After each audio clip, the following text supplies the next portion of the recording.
Prime Minister, does Parliament attract bullies? Oh, Parliament ultimately needs to try and reflect the country that we serve. It's up to all of us as political leaders and party leaders to make sure that we're attracting the people with the best talent that we can. Are there disproportionately more bullies in Parliament, though, or is it just that pervasive generally in New Zealand? Look, I don't think I would characterise Parliament in that way. It is a Westminster format that we have here that makes it more competitive.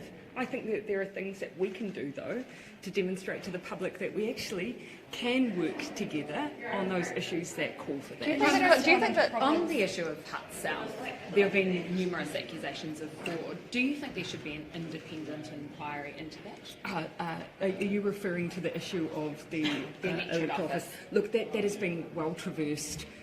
Always maintained here that the rules are set by Parliamentary Service and they've not had any concerns with the arrangements, and actually they no longer exist either. Do you think that it's appropriate for Parliamentary Service though to look into itself, or do you think there should be an independent inquiry? I don't think anyone here would or should accuse Parliamentary Services here of doing anything wrong. We're all governed by the same rules. They're the ones that determine whether those rules are being followed, and they have. And ultimately the arrangements in question are no longer in place. Do you think that colonisation was a good thing? Are you going to run into problems with nurses, teachers, police with your declaration of public service pay freeze? And we've seen the nurses already set to potentially strike. Yeah, and look, what we've said in this COVID environment, just as with the GFC, we are in a position where we are, financially constrained. The nurses' expectation, or at least the ask, had been for a 17% increase.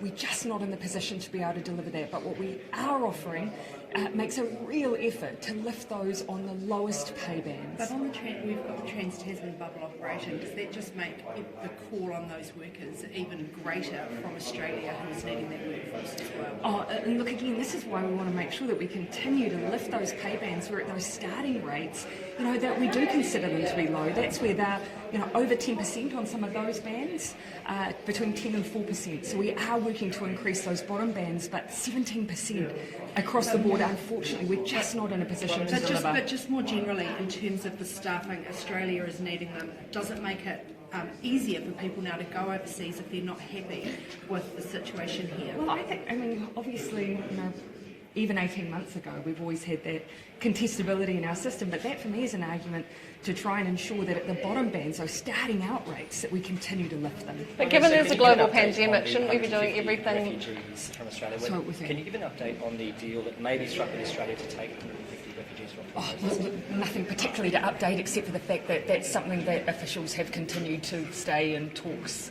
alongside Australian officials. Given that we are in the midst of a global pandemic. Look, I've always taken that position. That hasn't changed. Given we are in the midst of a global pandemic. 4,000 non-MIQ border workers who haven't had their first vaccination jab yet, and half of the border worker households haven't had a first vaccination jab. They're the top of the priority group.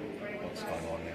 Well, so look, for family members, that's an area where we have no register as such. We have no way to demonstrate how many family members for that much wider expanded group of non-MIQ workforce there might be. We've made that offering. Our argument has been it's to keep those family members safe, but their eligibility for vaccine will continue throughout the rollout, and we'll continue to encourage them to take up that vaccine. Do you think as for the non-MIQ facing border workers, the Minister has been working on how we ensure the uptake for those non-MIQ workers, so they're next here again, and it can be quite an expanded workforce. Everything from people with contact at the ports, for instance.